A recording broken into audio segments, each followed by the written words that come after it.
قعدہ اولا کے حوالے سے میں نے ایک بات یہ ذکر کی تھی کہ اگر امام قعدہ اولا میں نہیں بیٹھتا، وہ بھول جاتا ہے، مثلا دوسری رکعت پہ بیٹھنا تھا اور وہ بھول سے کھڑا ہو گیا، تو اب مقتدی کے لیے یہی حکم ہے کہ وہ امام کی اقتداء کرتے ہوئے، اس کی اتباع کرتے ہوئے کھڑا ہو جائے، وہ نہ خود بیٹھے نہ امام کو بیٹھنے پر مجبور کرے، بلکہ کھڑا ہو جائے۔ کیوں؟ اس لیے کہ قعدہ اولا واجب ہے، قعدہ اولا واجب ہے اور قعدہ اخیرہ فرض ہے۔ تو اب ایک واجب تو اس سے چھوٹ گیا،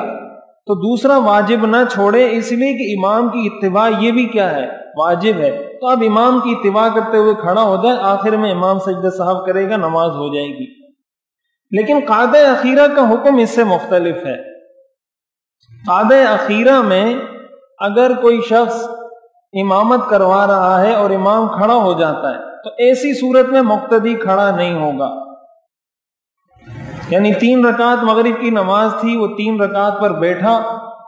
یا نہیں بیٹھا، دونوں صورتوں میں، یعنی چاہے اس نے پہلی غلطی کی ہو چاہے اس نے دوسری غلطی کی ہو، چاہے وہ تیسری رکعت کے بعد بیٹھا ہی نہیں سیدھا کھڑا ہو گیا، یا تیسری رکعت پر بیٹھنے کے بعد پھر کھڑا ہو گیا، مقتدی اب امام کی اتباع نہیں کرے گا۔ کیوں؟ اس لیے کہ اب جب اس نے مثال کے طور پر اگر اس نے قعدہ کیا ہی نہیں اور سیدھا کھڑا ہو رہا ہے تو وہ ایک فرض کو چھوڑ رہا ہے، وہ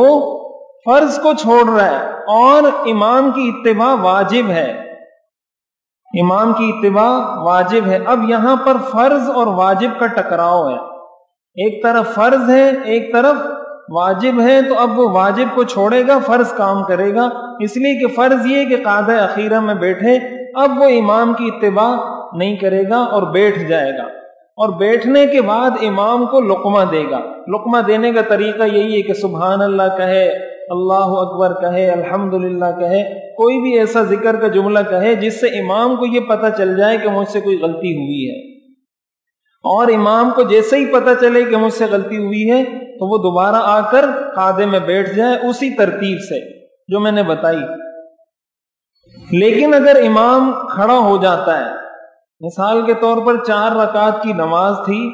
امام 5ویں رکعت کے لیے کھڑا ہو گیا، مقتدی بیٹھا رہا، اس نے امام کو لقمہ بھی دیا، امام دوبارہ نہیں بیٹھا اور اس نے 5ویں رکعت کا سجدہ بھی کر لیا، ایسی صورت میں مقتدی اپنا سلام پھیر کر فارغ ہو جائیں گے، مقتدی کی نماز مکمل ہو جائے گی، اور امام نے جو نماز پڑھی ہے اس کی نماز باطل ہو جائے گی، وہ اب اپنی فرض نماز دوبارہ پڑھے گا۔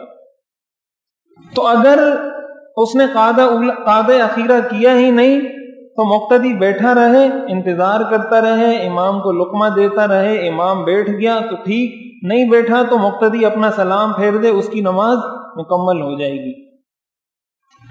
اور اگر امام قعدہ اخیرہ کے بعد اٹھا ہے، اس نے قعدہ کیا پھر کھڑا ہو گیا، تو ایسی صورت میں بھی مقتدی نہیں کھڑا ہوگا، اس لیے کہ اب نماز مکمل ہو چکی ہے، صرف سلام رہتا ہے، تو اب بھی مقتدی بیٹھے انتظار کرے۔ اگر امام بیٹھ جاتا ہے اگلی رکعت کا سجدہ کرنے سے پہلے تو ٹھیک، نہیں تو مقتدی سلام پھیر کر اپنی نماز مکمل کر لے گا، اور چونکہ امام بھی قعدہ اخیرہ کرنے کے بعد کھڑا ہوا ہے اس لیے اس کی بھی فرض نماز ہو جائے گی، آخر میں سجدہ سہو کرے گا وہ۔ تو یہ 2 طرح کی غلطیاں ہو سکتی ہیں، لیکن ایک بات اس میں یہ اہم ہے، قعدہ اولا اور قعدہ اخیرہ میں یہ بنیادی فرق ہے کہ قعدہ اولا میں اگر امام کھڑا ہو جاتا ہے مقتدی اس کے ساتھ کھڑا ہوگا، لیکن قعدہ اخیرہ میں اگر امام کھڑا ہوتا ہے تو مقتدی اس کے ساتھ کھڑا نہیں ہوگا، بلکہ وہ بیٹھ کر امام کو لقمہ دے گا تاکہ امام بیٹھ جائے۔ تو یہ 2 طرح کی غلطیاں اس میں ہو سکتی ہیں۔